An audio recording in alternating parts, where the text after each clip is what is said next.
In 1999, a stone tablet emerged from the shadows of the Middle Eastern antiquities black market that would shake the very foundations of Christianity. Not because it disproved the resurrection of Jesus Christ, but because it suggested something far more unsettling, that the entire story had already been written decades earlier. Picture this.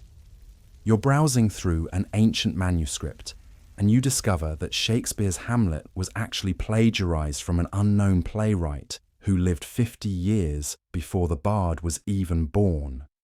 That's essentially what we're dealing with here. Except instead of literary theft, we're talking about the most sacred event in Christian history, potentially being borrowed from an earlier Jewish apocalyptic tradition. The artifact in question is known as the Gabriel Stone, or Gabriel's Revelation, and it represents what some scholars are calling the most significant archaeological discovery in the Middle East since the Dead Sea Scrolls. But here's where things get interesting and controversial. This isn't some pristine discovery unearthed by careful archaeologists with brushes and measuring tools. This stone crawled out of the murky world of antiquities dealers, appeared on the black market with no provenance, no documentation, and no witnesses to its discovery. The story begins in the late 1990s when a Jordanian antiquities dealer named Ghassan Rihani somehow acquired this meter-tall limestone tablet. Where exactly did he find it? Nobody knows for certain. Rihani claimed it came from the banks of the Dead Sea, somewhere along the Jordanian coast, but that's about as specific as the story gets. No GPS coordinates, no archaeological context, no soil samples, just a mysterious stone tablet that allegedly spent 2,000 years surviving in one of the harshest climates on Earth. From Rihani, the stone made its way to David Jeselson, a Swiss-Israeli collector of ancient artifacts who purchased it for an undisclosed sum and promptly stashed it away in his Zurich home like some kind of theological time bomb waiting to explode. For 3 years, this potentially world-changing artifact sat gathering dust while Jeselson moved on to other collectibles, completely unaware that he might be harboring the archaeological equivalent of a smoking gun.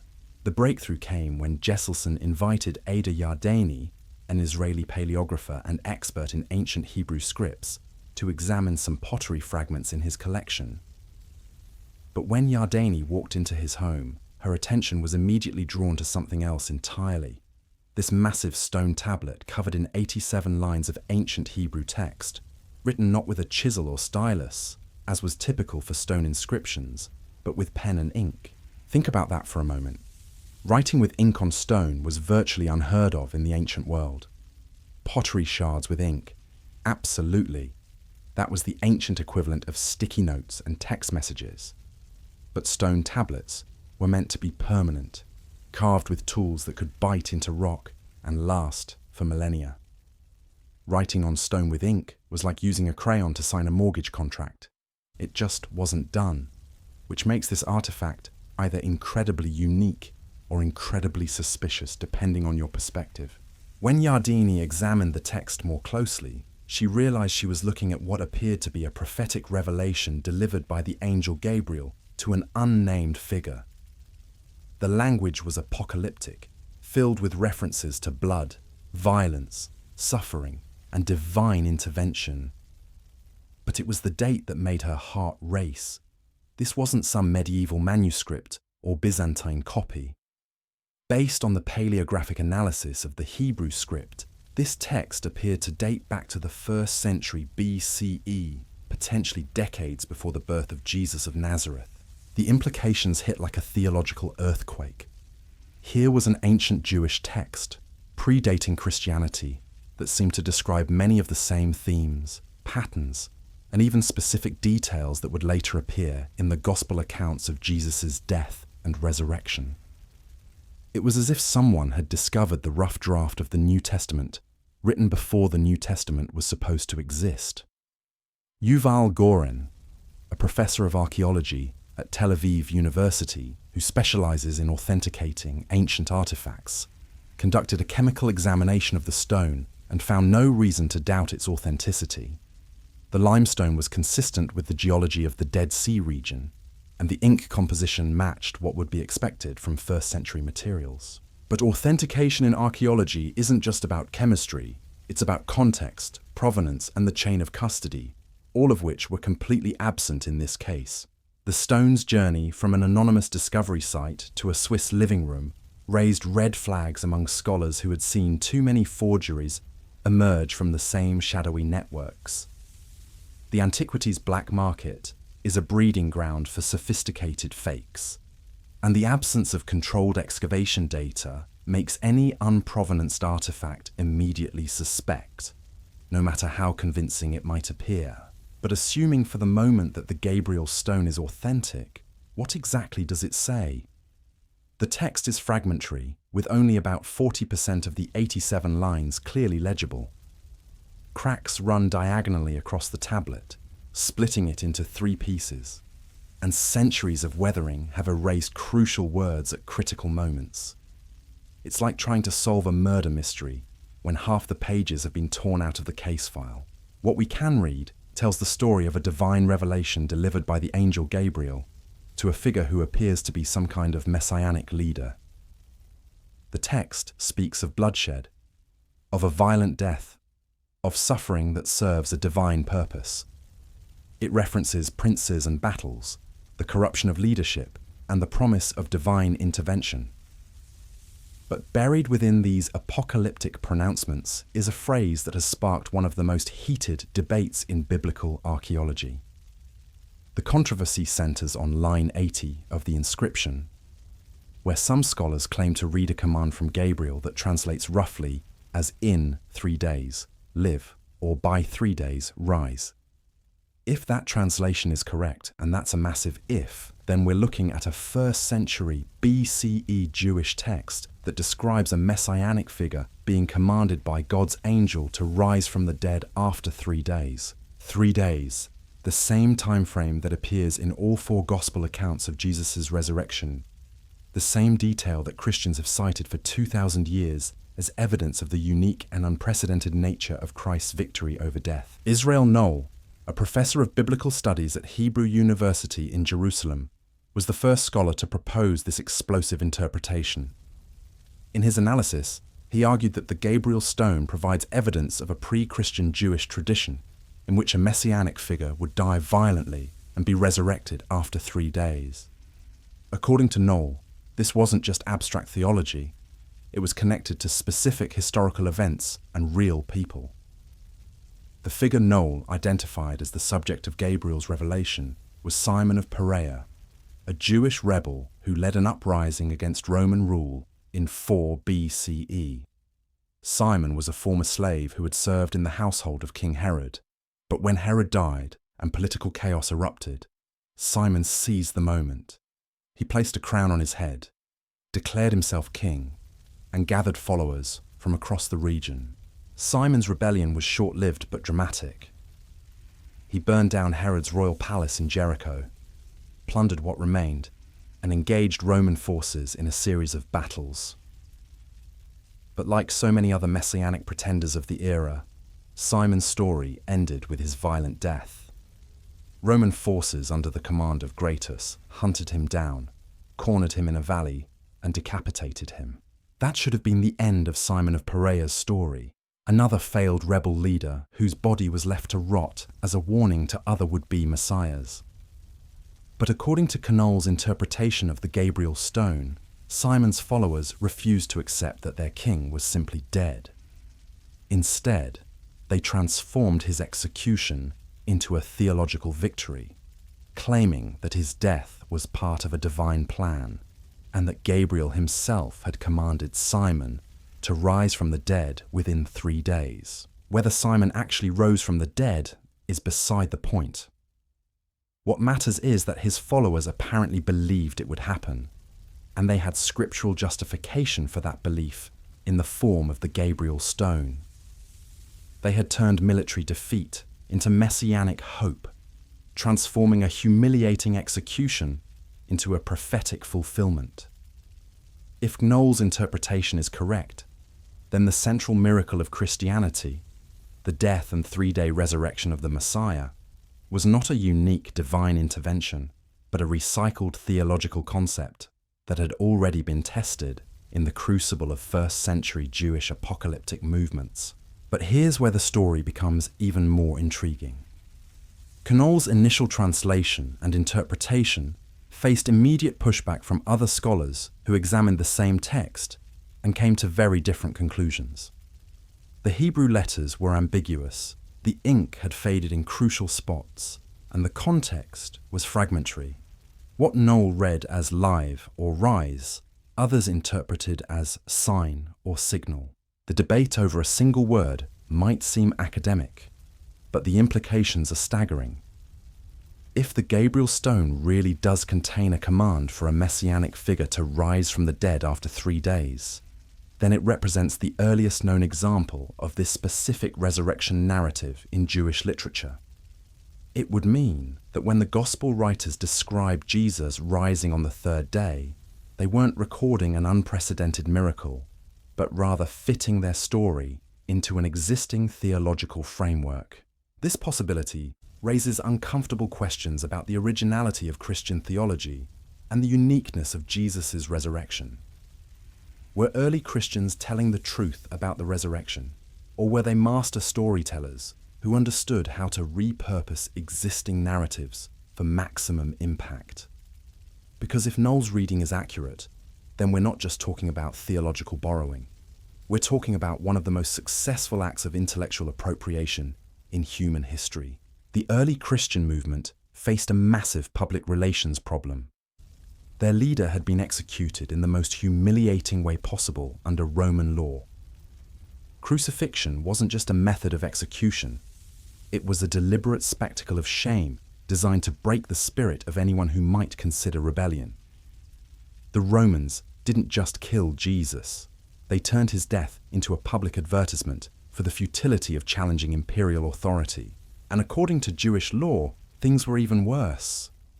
Deuteronomy explicitly states that anyone who hangs on a tree is cursed by God.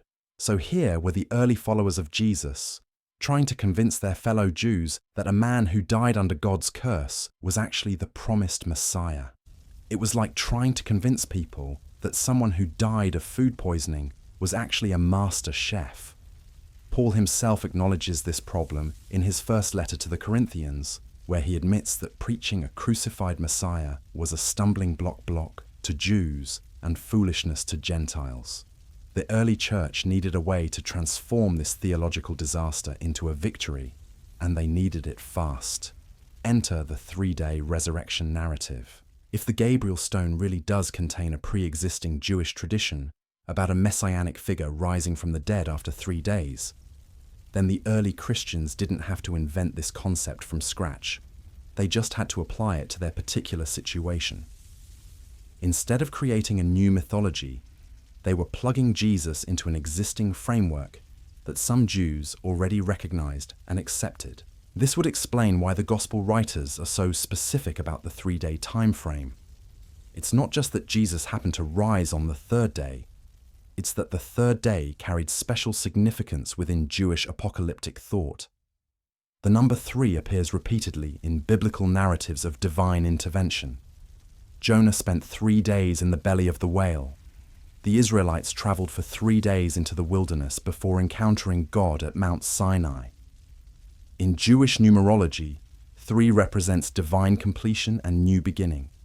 But here's where the Gabriel Stone theory becomes truly explosive. If Simon of Perea's followers really did expect him to rise from the dead after 3 days based on Gabriel's revelation, then what happened when he didn't? Did they simply abandon their beliefs and move on? Or did they adapt their theology to accommodate the failure? Historical records suggest that messianic movements in first-century Palestine were remarkably resilient.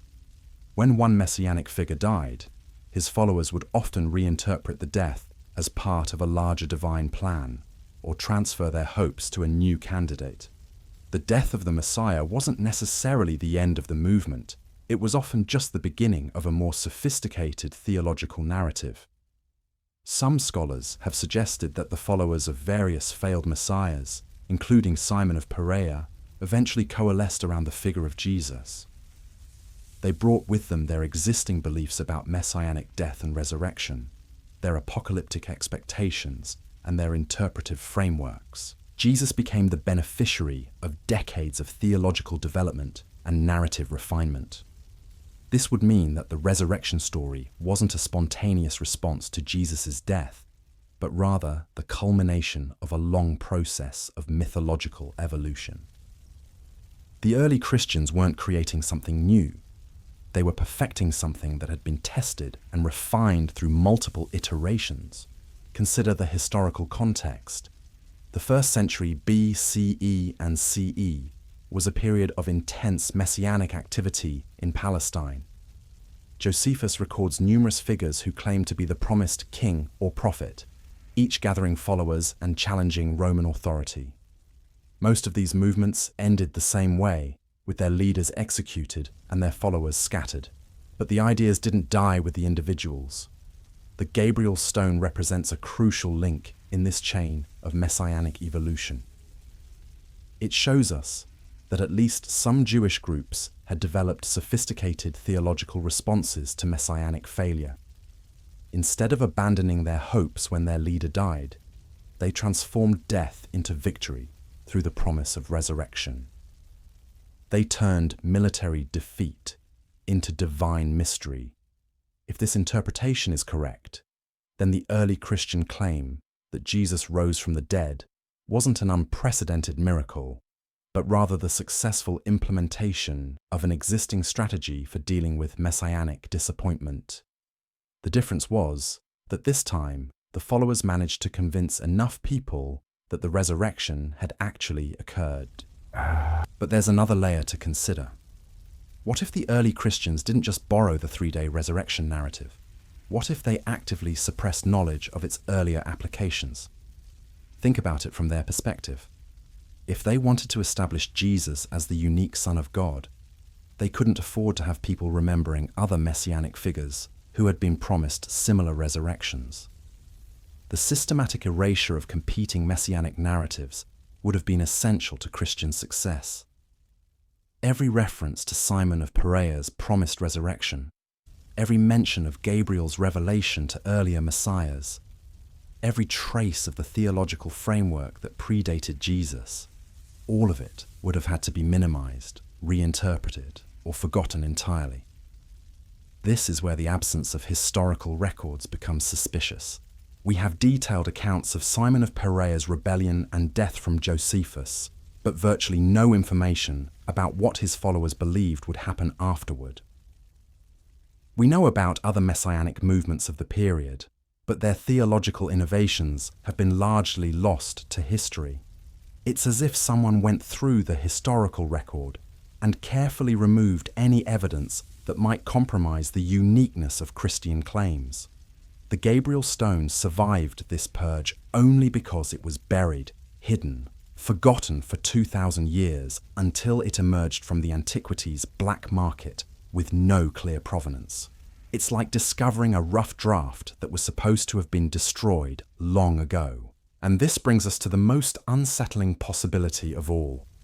What if the Gabriel Stone isn't just evidence of theological borrowing? What if it's proof of theological theft on a massive scale? What if the early Christian movement didn't just adapt existing Jewish beliefs, but systematically appropriated and erased them, ensuring that only Jesus would be remembered as the Messiah who conquered death? The implications extend far beyond academic debates about textual interpretation. If the resurrection narrative was borrowed from earlier Jewish sources, then the foundation of Christian uniqueness begins to crumble. The central miracle that supposedly validates Jesus' divine nature becomes just another example of religious syncretism, the blending and borrowing of beliefs that characterizes virtually every spiritual tradition in history. This doesn't necessarily invalidate Christian faith, but it does relocate it. Instead of being based on an unprecedented supernatural intervention, Christianity becomes a remarkably successful example of narrative adaptation and theological marketing. The early Christians took existing Jewish ideas about messianic death and resurrection, applied them to their particular historical situation, and managed to convince the world that they had invented something entirely new. The Gabriel Stone forces us to confront uncomfortable questions about religious originality and the nature of divine revelation. Was the resurrection story revealed by God to the early Christians, or was it inherited from earlier Jewish traditions that have been largely forgotten? Are we looking at a unique miracle or a successful act of cultural appropriation? These questions become even more complex when we consider the ongoing scholarly debate about the Gabriel Stone's authenticity and interpretation. Even if we accept that the stone is genuine, the translation of line 80 remains highly controversial. The Hebrew text is ambiguous, the ink has faded in crucial spots, and different scholars continue to propose radically different readings of the same words. Knoll himself has revised his interpretation multiple times, first claiming that the text commanded a messianic figure to rise from the dead, then backing away from that reading in favor of less dramatic translations. Other scholars have proposed entirely different interpretations that eliminate any reference to resurrection at all. The stone that once seemed to provide clear evidence of pre-Christian resurrection beliefs now looks more like an ancient Rorschach test, with each scholar seeing what they want to see in its fragmentary lines. But perhaps that's the most important lesson of all. The Gabriel Stone controversy reveals how much of our understanding of ancient history depends on interpretation, speculation, and wishful thinking. Whether we see theological theft or theological innovation in early Christianity may say more about our own biases than about historical reality. What we can say with certainty is that the Gabriel Stone has opened up new questions about the relationship between early Christianity and its Jewish context. Even if the stone doesn't prove that Christians borrowed the resurrection narrative from earlier sources, it does demonstrate that first-century Jewish thought was far more complex and sophisticated than many people realize. The messianic movements that preceded Christianity weren't just political rebellions. They were theological laboratories where new ideas about divine intervention, messianic identity, and the meaning of death were tested and refined. Some of these ideas survived, others were forgotten, and still others were transformed beyond recognition. The Gabriel Stone stands as a monument to this forgotten complexity, a reminder that the religious landscape of first-century Palestine was far richer and more nuanced than the simplified narratives that have come down to us through official channels. Whether you're a believer wrestling with doubt or a skeptic searching for truth, the Gabriel Stone presents a challenge that cuts deeper than most archaeological discoveries. Because this isn't just about ancient history, it's about the possibility that one of the most successful religious movements in human history was built on borrowed ideas that were then systematically erased from memory. The theft, if that's what it was, would have been brilliant in its audacity. Imagine being faced with the ultimate public relations disaster. Your leader has been executed in the most humiliating way possible, and you need to convince the world that this shameful death was actually a divine victory. You can't just invent a completely new narrative out of thin air. People would see right through it. But you can take an existing framework, one that already has theological credibility, and apply it to your specific situation. This is where the genius of early Christian theology becomes apparent. The resurrection wasn't just a random miracle, it was a carefully constructed response to a specific problem. The early church needed to transform Jesus from a failed messianic pretender into the unique Son of God. And they needed to do it in a way that would resonate with Jewish audiences who were already familiar with messianic expectations. The 3-day time frame wasn't arbitrary. In Jewish thought, the number 3 carried profound symbolic weight. It represented divine intervention, completion, and new beginning.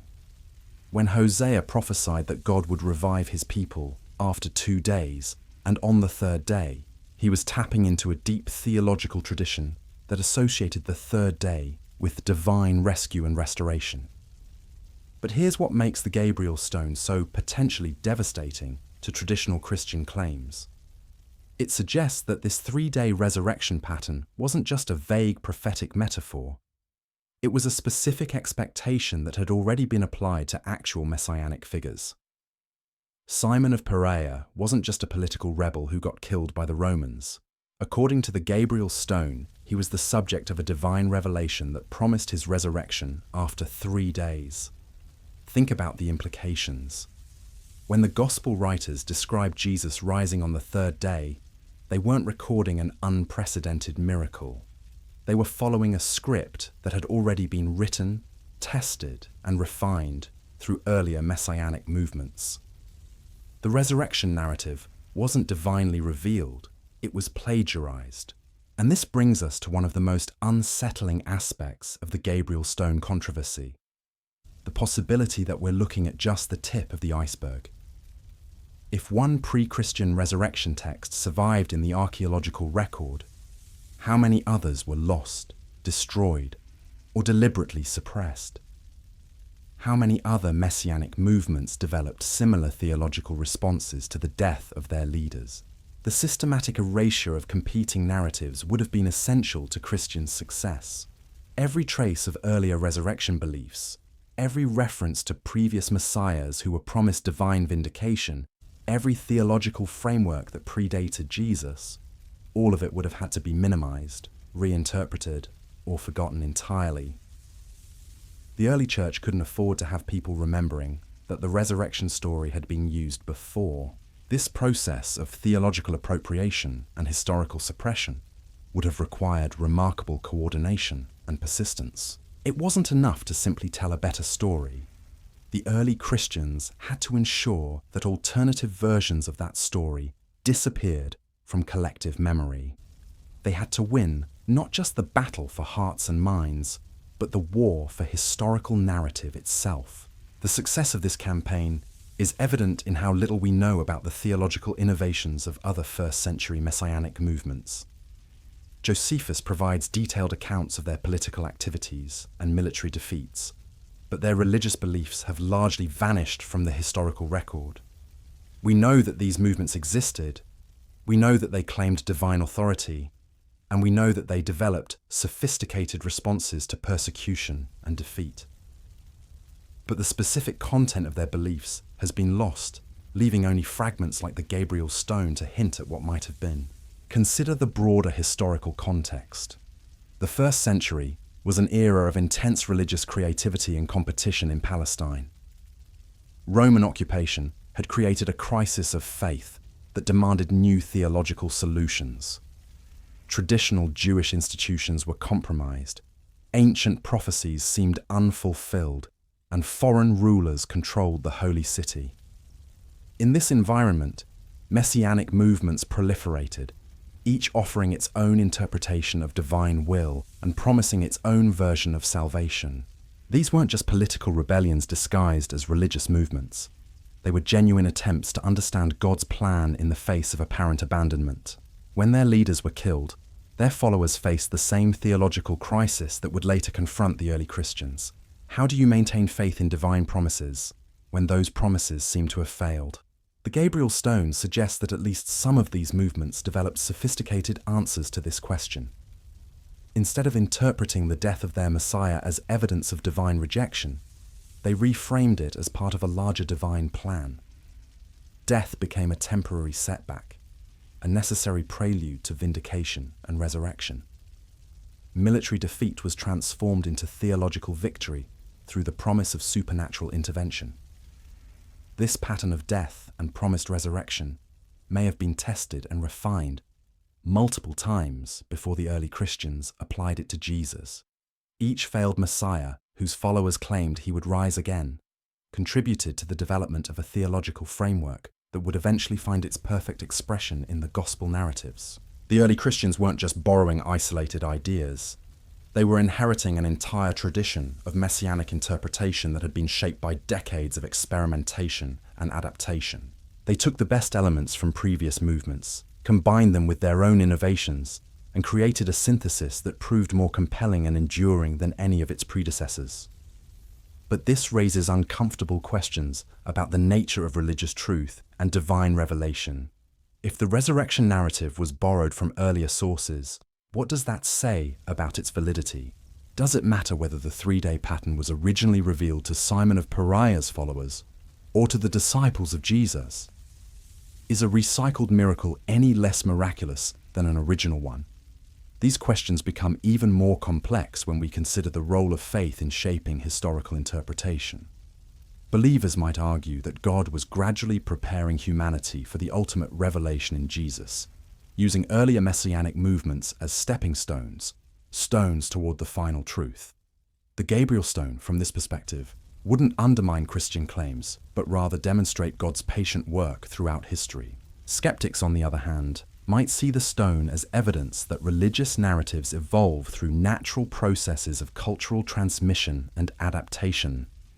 The resurrection story becomes not a divine intervention, but a successful example of mythological evolution, refined through multiple iterations until it reached its most compelling form. The truth probably lies somewhere between these extremes, in the murky territory where history, theology, and human psychology intersect. Religious movements don't exist in isolation.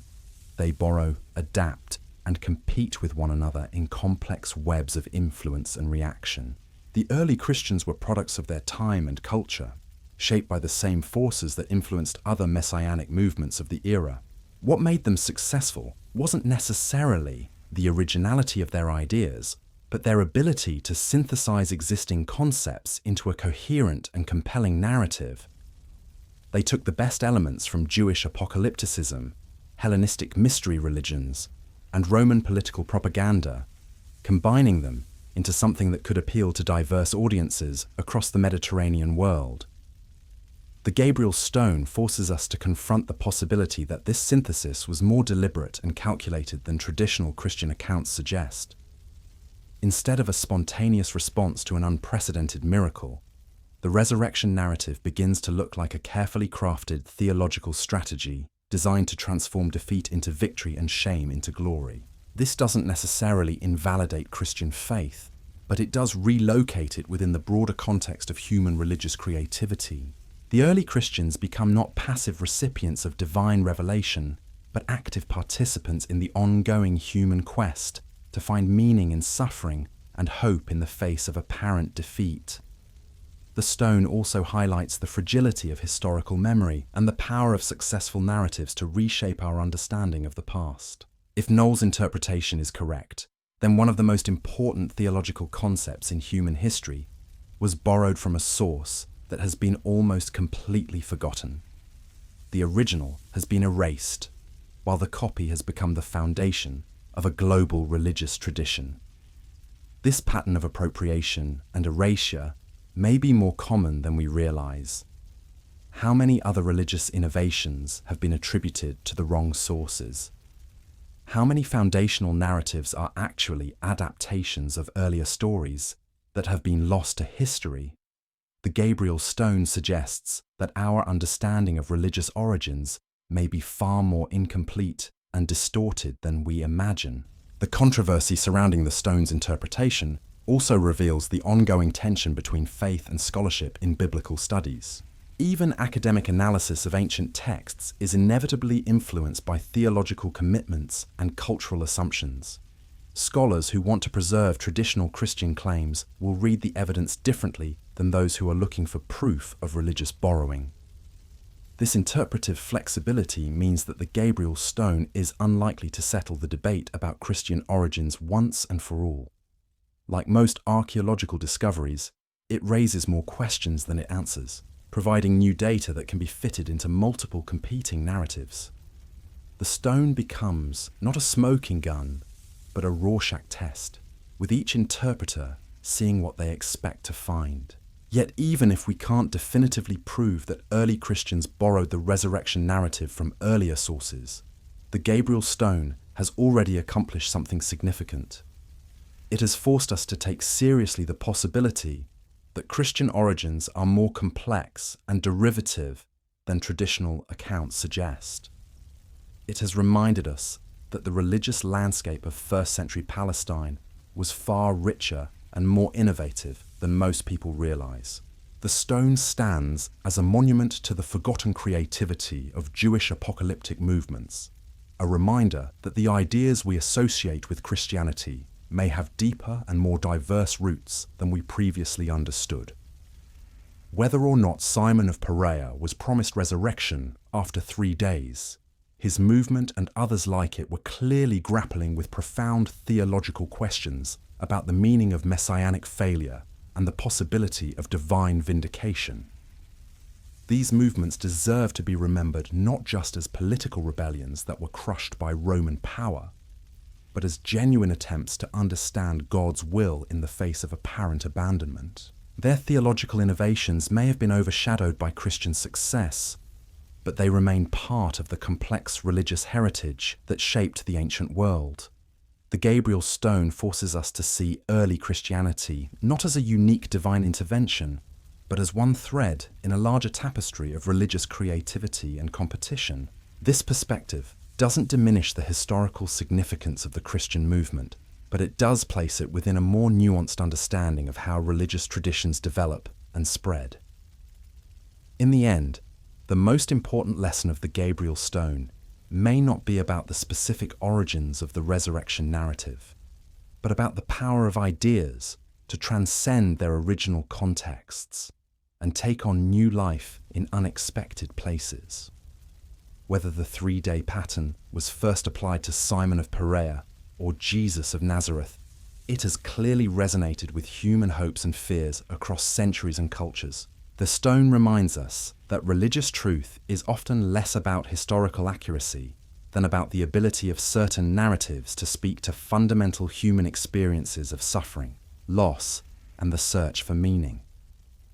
The resurrection story has endured not because it was completely original, but because it addressed universal human concerns in a particularly compelling way. Perhaps that's the real miracle.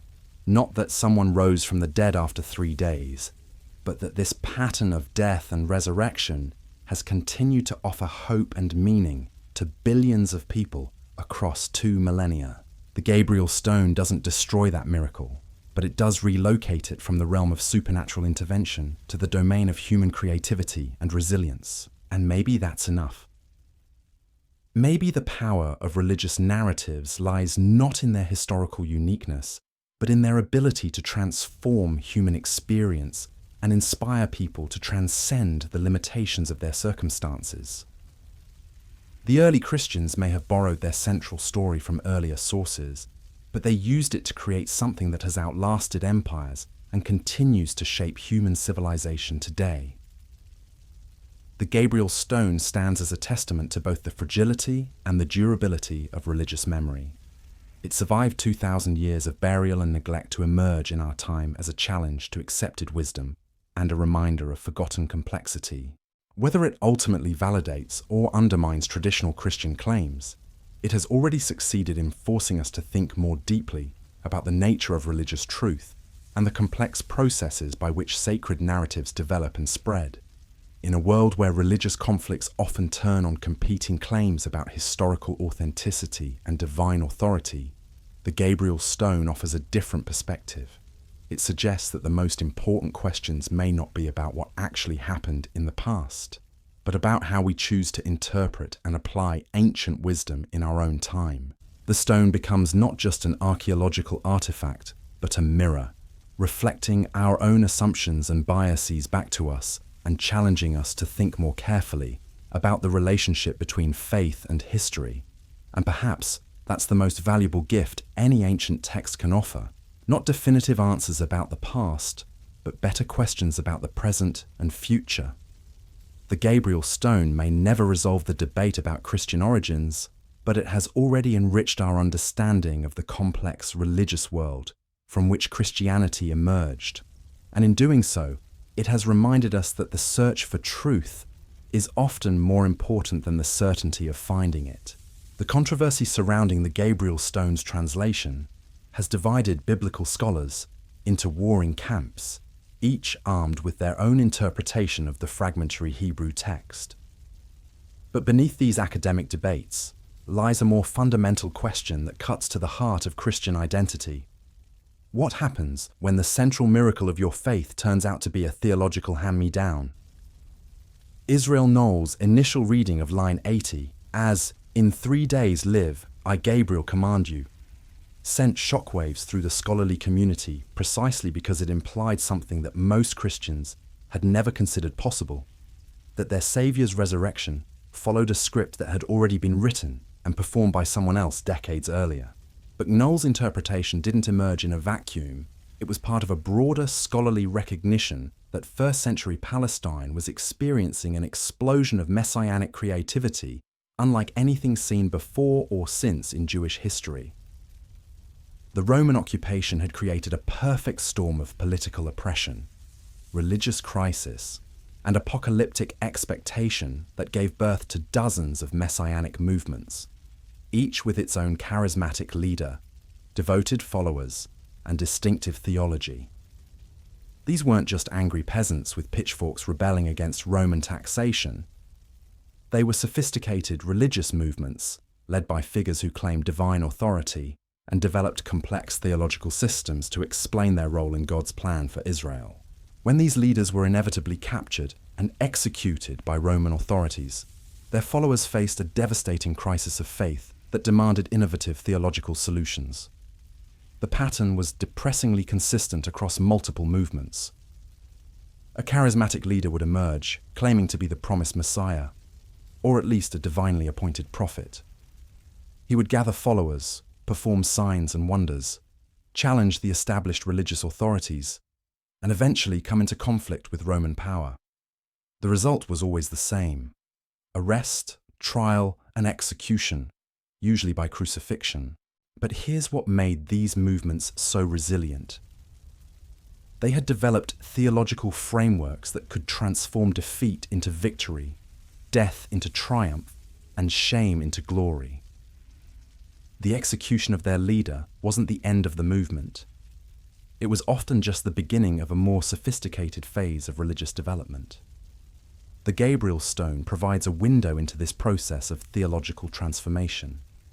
If Knoll's original interpretation was correct, then we're looking at a text that was composed in the immediate aftermath of a messianic leader's death, probably by his surviving followers who were struggling to make sense of their devastating loss. The revelation from Gabriel wasn't just comfort. It was a roadmap for turning disaster into divine vindication. The specific mention of 3 days is crucial here because it connects to a deep pattern in Jewish scripture and thought. The prophet Hosea had written that God would revive his people after 2 days, and on the 3rd day raise us up. This wasn't just poetic language. It was a template for understanding how God works in history. Divine intervention doesn't happen immediately, but it doesn't take forever either. 3 days represents the perfect balance between divine testing and divine rescue. When the followers of Simon of Perea or other failed messiahs applied this pattern to their own situation, they weren't inventing something new. They were drawing on established biblical precedent. But they were also doing something innovative. They were taking a metaphorical description of national restoration and applying it literally to their deceased leader. The resurrection wasn't just spiritual or symbolic. It was physical, personal, and imminent. This theological innovation solved multiple problems simultaneously. It explained why their Messiah had died without accomplishing his mission. Death was part of the plan, not evidence of failure. It maintained the movement's sense of divine calling. God hadn't abandoned them, he was testing them. And it provided a clear timeline for vindication. They wouldn't have to wait indefinitely to see their faith validated. The 3-day framework also created powerful psychological dynamics within the movement. For 3 days after their leader's execution, followers would be in a state of intense anticipation, watching for signs of divine intervention. Every unusual event, every strange dream, every moment of spiritual ecstasy could be interpreted as evidence that the resurrection was beginning. The expectation itself would generate the experiences needed to sustain belief.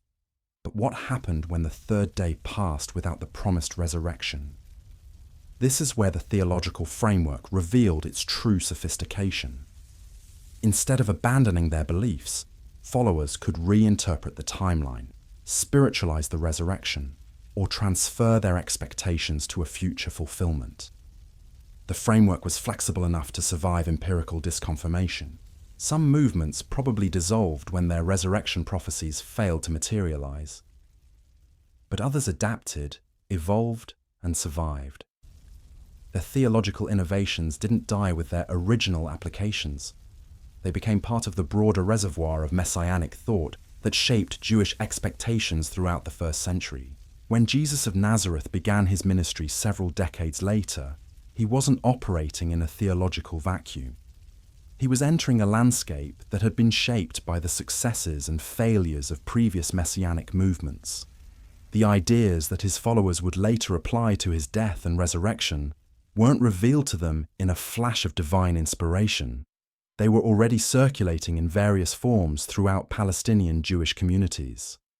This context makes the gospel accounts of Jesus' resurrection predictions much more interesting.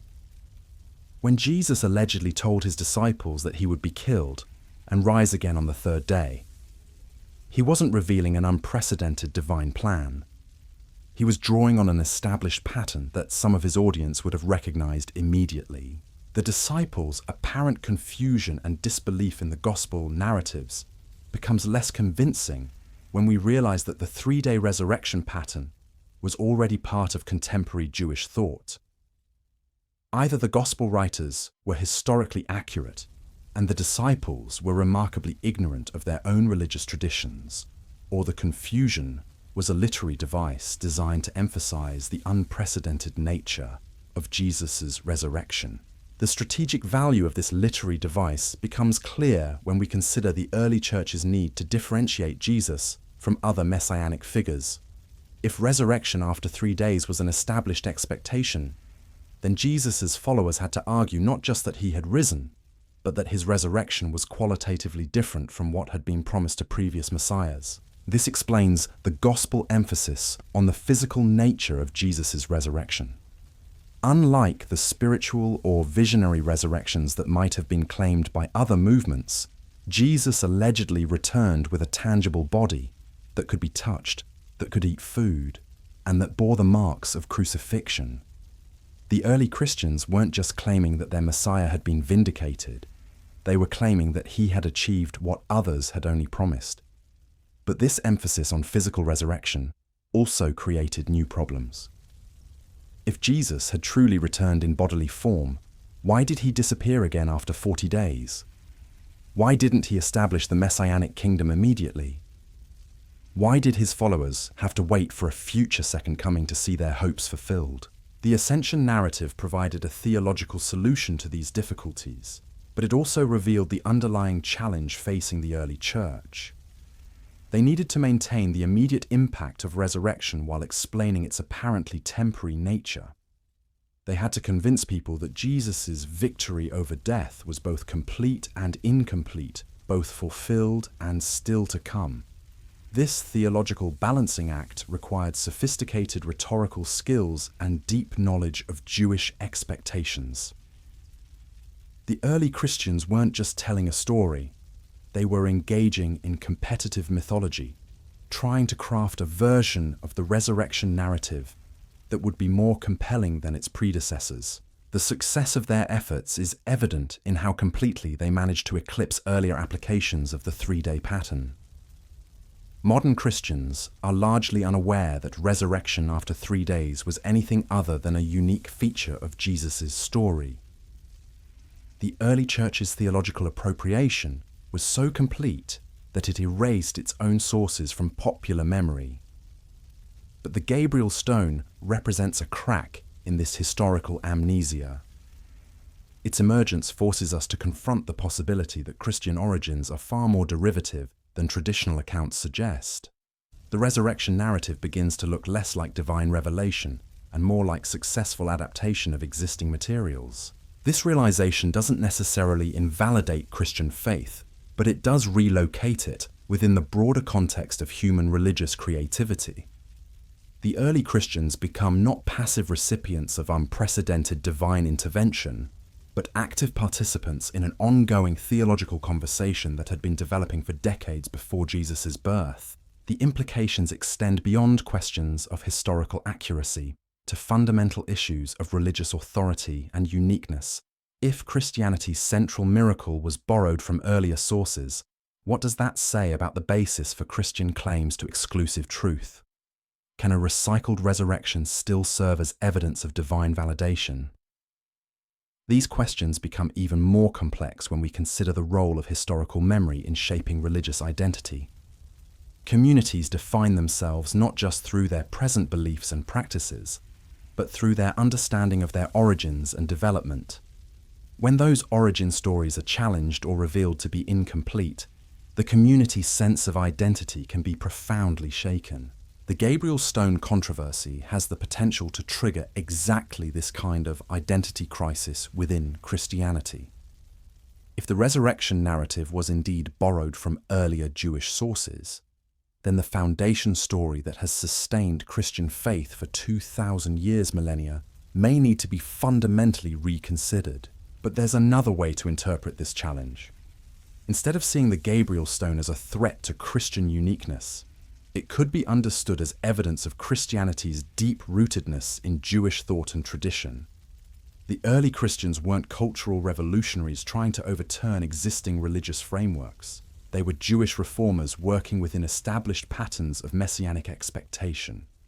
From this perspective, the borrowing of resurrection themes from earlier sources doesn't diminish Christianity's significance. It demonstrates how effectively the early church was able to synthesize existing ideas into a compelling new vision. The resurrection narrative's power lies not in its complete originality, but in its ability to fulfill and transcend earlier anticipations.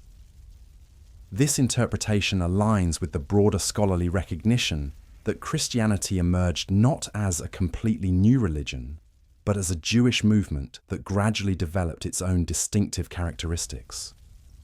The early Christians saw themselves as the true inheritors of Jewish tradition, not as its opponents or replacers. The Gabriel Stone fits naturally into this developmental model. If it does indeed contain references to messianic resurrection after 3 days, it represents part of the theological inheritance that the early Christians received and transformed. They took existing ideas about divine vindication and applied them to their specific historical situation with unprecedented success. The question then becomes not whether the early Christians borrowed from earlier sources, but how they managed to make their particular applications so much more compelling and enduring than previous attempts. What was it about their version of the resurrection narrative that enabled it to spread throughout the Roman Empire and survive for 2 millennia? Part of the answer lies in timing and context. Jesus' ministry coincided with a period of intense messianic expectation throughout the Jewish world. The Roman destruction of Jerusalem in 70 CE created a crisis that demanded new theological responses. The early Christian movement offered a way to maintain messianic hope even after the apparent failure of traditional Jewish institutions. But timing alone doesn't explain Christian success. The movement also benefited from remarkable theological innovation and organizational skill. The early Christians didn't just repeat existing resurrection narratives. They developed them in sophisticated ways that could appeal to both Jewish and Gentile audiences.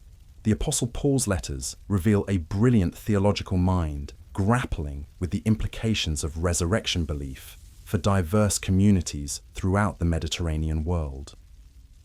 Paul didn't simply proclaim that Jesus had risen from the dead. He explored what that resurrection meant for questions of sin, death, law, and human destiny.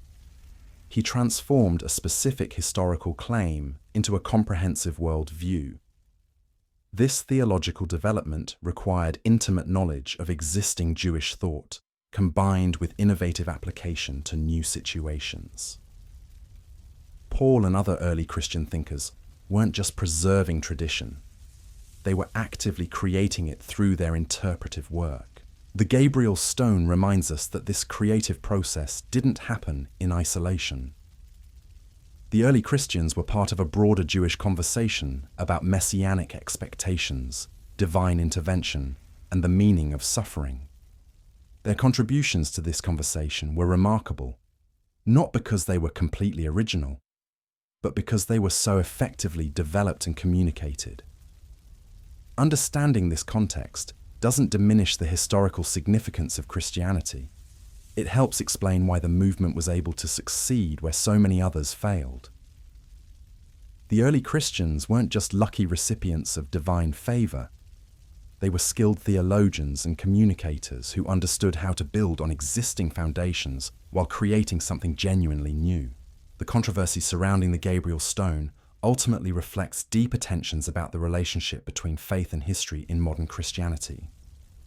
Many believers want their religion to be historically unique and unprecedented, viewing any evidence of borrowing or development as a threat to divine authority. But this perspective may reflect modern assumptions more than ancient realities. The early Christians weren't embarrassed by their Jewish heritage or by their use of existing theological frameworks. They saw themselves as the fulfillment of Jewish hopes, not as their replacement or contradiction. The Gabriel Stone, regardless of its specific interpretation, serves as a reminder that Christianity emerged from a rich and complex Jewish theological environment. Understanding that environment doesn't threaten Christian faith. It enriches our appreciation for the remarkable achievement of the early church in creating a movement that could transcend its original cultural boundaries while remaining rooted in its foundational traditions. The stone also highlights the provisional nature of all historical knowledge. Every archaeological discovery has the potential to challenge or complicate existing narratives about the past. Rather than seeing this as a problem, we might view it as an opportunity to develop more nuanced and sophisticated understandings of how religious traditions develop and spread. In the case of the Gabriel Stone, the ongoing scholarly debate about its interpretation demonstrates the importance of careful analysis and peer review in historical research. Even if Knoll's original reading of line 80 proves incorrect, the stone has already accomplished something valuable by forcing scholars to reconsider their assumptions about Jewish messianic thought in the first century. The stone serves as a catalyst for broader questions about religious origins, theological development, and the complex relationships between different faith traditions. These questions don't have easy answers, but they're worth asking because they help us understand both our past and our present more clearly. Whether the Gabriel Stone ultimately validates or challenges traditional Christian claims about the uniqueness of Jesus' resurrection, it has already succeeded in opening up new avenues for historical and theological inquiry. It reminds us that the ancient world was far more complex and sophisticated than simplified textbook narratives suggest, and that religious traditions develop through intricate processes of borrowing, adaptation, and innovation. The stone stands as a monument to both the creativity and the continuity of human religious thought. It demonstrates how ideas can transcend their original contexts and take on new life in unexpected places, while also showing how communities can lose touch with their own intellectual heritage over time. In our age of rapid communication and global interconnection, the Gabriel Stone offers lessons about both the power and the fragility of cultural memory. Ideas that once seemed permanently established can be challenged by new discoveries, while forgotten traditions can suddenly resurface to illuminate neglected aspects of our shared human story. The ultimate significance of the Gabriel Stone may lie not in its specific claims about Christian origins, but in its demonstration of how much we still don't know about the ancient world, and how much work remains to be done in understanding the complex processes by which religious traditions develop and spread. It serves as both a humbling reminder of the limits of our knowledge and an inspiring invitation to continue the ongoing human quest for understanding. The real power of the Gabriel Stone isn't just in what it says, but in what it reveals about the machinery of religious memory. Because once you understand how thoroughly the early Christian movement managed to erase the theological innovations of their predecessors, you begin to see the resurrection narrative not as divine revelation, but as perhaps the most successful act of intellectual theft in human history. Consider the audacity of what we're potentially looking at. The early church didn't just borrow ideas from earlier messianic movements. They systematically eliminated any trace of those movements' theological contributions while presenting their own version as completely unprecedented. It's like discovering that Apple didn't invent the smartphone, but rather perfected a concept that had been developed by a dozen forgotten companies, then destroyed all evidence of those earlier innovations. The mechanics of this theological appropriation become clearer when we examine the historical timeline more closely. The Gabriel Stone dates to the 1st century BCE, placing it squarely within the period of intense messianic activity that preceded Jesus' ministry. This wasn't just political rebellion. It was a time of unprecedented theological creativity as Jewish communities grappled with foreign occupation and the apparent failure of traditional institutions. The Roman conquest of Palestine had created a perfect storm of religious crisis. The temple remained standing, but it was controlled by collaborating priests. The Davidic monarchy was extinct, replaced by foreign-appointed puppet rulers. Ancient prophecies seemed unfulfilled, and the promised restoration of Israel appeared further away than ever. In this environment, messianic movements proliferated like wildfire, each offering its own interpretation of divine will and its own roadmap to redemption. These movements weren't amateur operations run by uneducated peasants. They were sophisticated religious organizations led by charismatic figures who understood both Jewish scripture and the political realities of their time. They developed complex theological systems to explain their role in God's plan and to sustain their followers through periods of persecution and defeat. When these leaders were inevitably captured and executed by Roman authorities, their movements faced the same crisis that would later confront Jesus' disciples. How do you maintain faith in a Messiah who dies in the most humiliating way possible? How do you convince people that divine vindication is coming when all the evidence points to crushing defeat? The Gabriel Stone provides a window into how at least one of these movements solved this problem. Instead of admitting defeat or reinterpreting their expectations, they transformed their leader's execution into the first act of a divine drama that would culminate in resurrection and vindication. Death wasn't failure.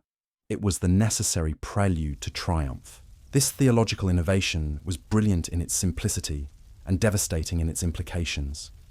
By embedding the promise of resurrection within a specific time frame, 3 days, the movement created a narrative structure that could sustain hope even in the face of apparent disaster. The execution became not the end of the story, but the beginning of the most important chapter. The 3-day time frame wasn't arbitrary. It drew on deep patterns within Jewish scripture, where the number 3 represented divine completion and intervention. From Jonah's 3 days in the whale to the 3-day journey into the wilderness before encountering God at Sinai, the pattern was already established in Jewish consciousness as a marker of divine action. But the Gabriel Stone suggests that some messianic movement took this metaphorical pattern and applied it literally to their deceased leader. They weren't just hoping for eventual vindication, they were expecting immediate physical resurrection within a specific time frame. This transformed the abstract hope of future restoration into concrete expectation of imminent miracle. The psychological dynamics this created within the movement must have been intense. For 3 days after their leader's execution, followers would have been in a state of heightened anticipation, watching for signs of divine intervention. Every unusual event, every strange dream, every moment of spiritual ecstasy could be interpreted as evidence that the resurrection was beginning. This expectation would have generated its own fulfillment in the form of visionary experiences, group hallucinations, and collective spiritual phenomena.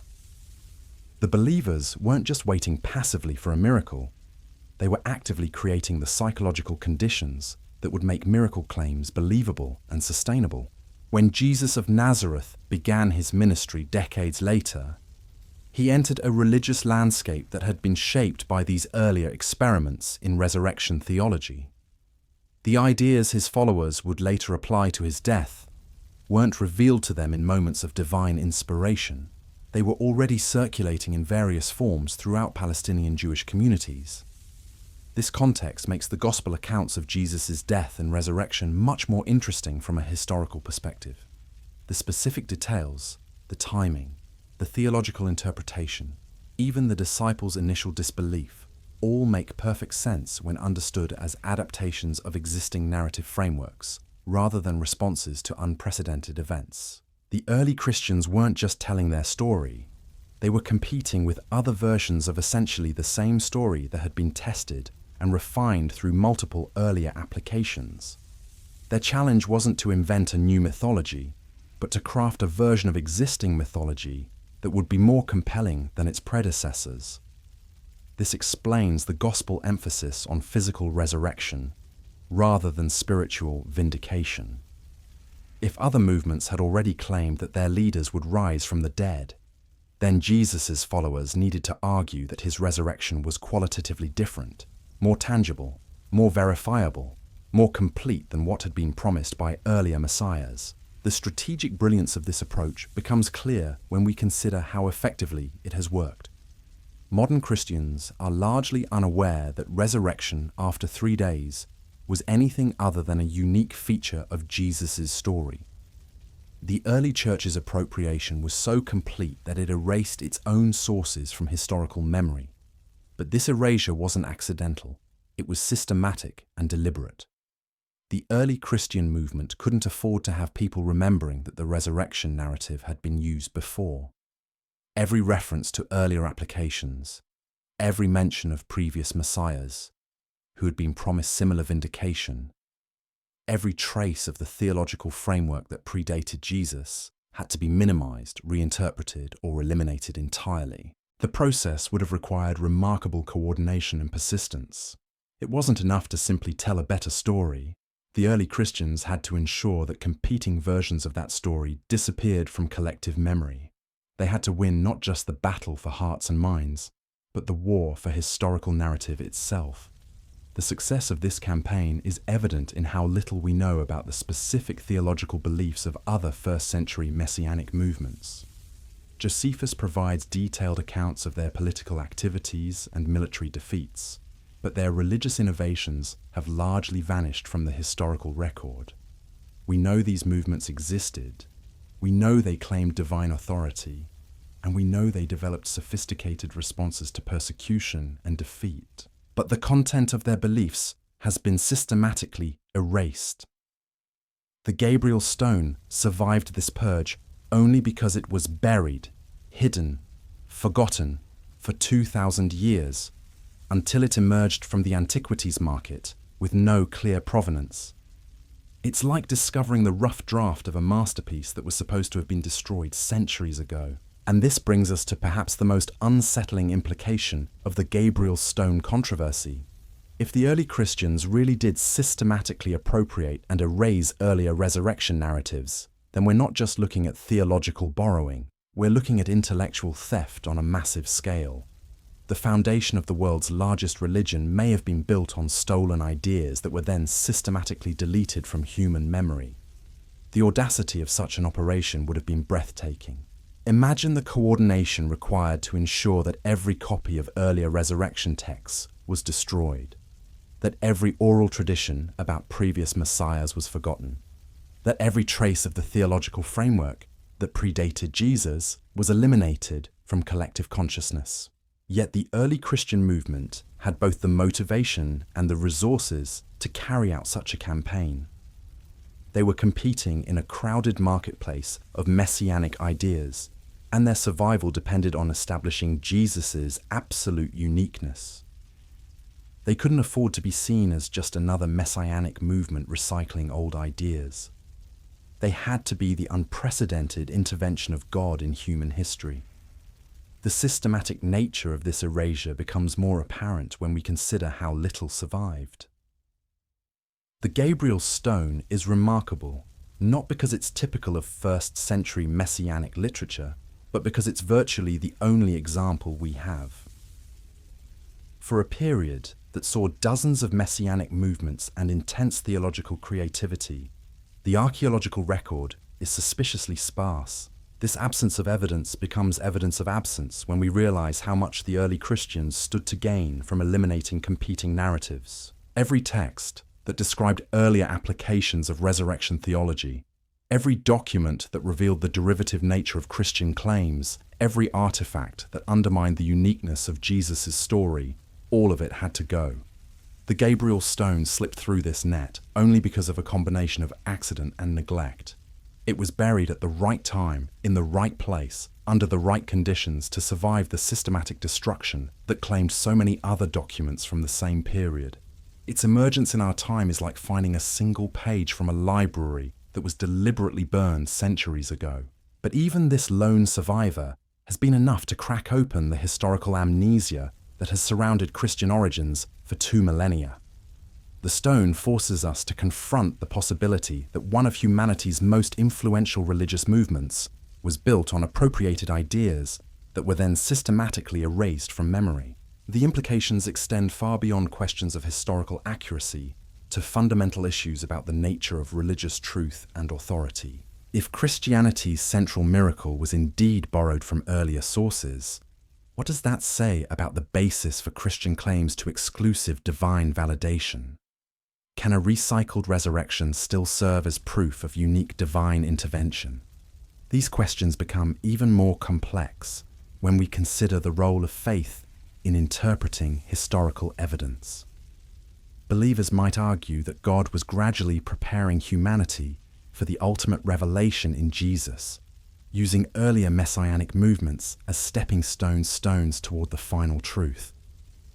From this perspective, the Gabriel Stone doesn't undermine Christian claims, but demonstrates God's patient work throughout history. Skeptics, on the other hand, might see the stone as smoking gun evidence that religious narratives evolve through natural processes of cultural transmission and competitive adaptation. The resurrection story becomes not a divine miracle, but a successful example of mythological evolution, refined through multiple iterations until it reached its most compelling form. The truth probably lies somewhere between these extremes, in the complex territory where history, theology, and human psychology intersect. Religious movements don't develop in isolation. They borrow, adapt, and compete with one another in intricate webs of influence and reaction. What made the early Christians successful wasn't necessarily the originality of their ideas, but their ability to synthesize existing concepts into a narrative that could transcend cultural boundaries and speak to universal human concerns about suffering, death, and the search for meaning. The Gabriel Stone reminds us that this synthesis was more deliberate and calculated than traditional Christian accounts suggest. Instead of a spontaneous response to an unprecedented miracle, the resurrection narrative begins to look like a carefully crafted theological strategy designed to transform defeat into victory and shame into glory. But recognizing the constructed nature of religious narratives doesn't necessarily invalidate their power or significance. The most important question may not be whether the resurrection story was original, but why it has proven so enduringly compelling across cultures and centuries. Perhaps the real miracle isn't that someone rose from the dead after 3 days, but that this particular pattern of death and resurrection has continued to offer hope and meaning to billions of people throughout history. The early Christians may have borrowed their central story from earlier sources, but they used it to create something that has outlasted empires and continues to shape human civilization. The Gabriel Stone stands as a testament to both the fragility and the durability of religious memory. It survived 2,000 years of burial and neglect to emerge as a challenge to accepted wisdom and a reminder of forgotten complexity. Whether it ultimately validates or undermines traditional Christian claims, it has already succeeded in enriching our understanding of the religious world from which Christianity emerged. In the end, the stone's greatest contribution may not be in settling debates about Christian origins, but in reminding us how much we still don't know about the ancient world and how much work remains to be done in understanding the complex processes by which religious traditions develop and spread. The controversy surrounding the Gabriel Stone ultimately reflects deeper questions about the relationship between faith and history in our modern world. How do we balance respect for religious belief with scholarly inquiry into historical truth? How do we acknowledge the human elements in religious development without dismissing the transcendent experiences that give faith its power? These questions don't have easy answers, but they're worth wrestling with because they help us understand both our past and our present more clearly. The Gabriel Stone may never resolve the mystery of Christian origins, but it has already opened up new avenues for exploration and dialogue, and perhaps that's enough. Perhaps the most valuable gift any archaeological discovery can offer isn't definitive proof, but better questions. Questions that challenge our assumptions, deepen our understanding, and remind us that the search for truth is often more important than the certainty of finding it. The stone serves as a bridge between the ancient world and our own, carrying messages across millennia that force us to reconsider what we think we know about one of history's most influential religious movements. Whether those messages validate or challenge traditional beliefs, they remind us that human religious experience is far richer, more complex, and more interconnected than simplified narratives suggest. In our age of global communication and cultural exchange, the Gabriel Stone offers lessons about both the power of ideas to transcend their original contexts and the importance of preserving diverse voices and perspectives in our understanding of the past. It reminds us that history is not a single story told by the winners, but a complex tapestry woven from countless threads, many of which have been lost or deliberately obscured over time. The ultimate legacy of the Gabriel Stone may be its demonstration that even the most carefully constructed historical narratives can be challenged by new discoveries and fresh perspectives. It serves as both a humbling reminder of the limits of our knowledge and an inspiring invitation to continue the ongoing human quest for understanding. Whether the stone's message about resurrection and divine vindication was originally delivered to Simon of Perea or Jesus of Nazareth may matter less than its testimony to the enduring human need for hope in the face of suffering and meaning in the midst of apparent chaos. In that sense, the Gabriel Stone speaks not just to the past, but to the present, reminding us that the questions it raises about death, resurrection, and divine justice are as relevant today as they were 2,000 years ago. The stone stands as a monument to human religious creativity and resilience, a reminder that even in the darkest moments of history, people have found ways to transform defeat into hope and death into the promise of new life.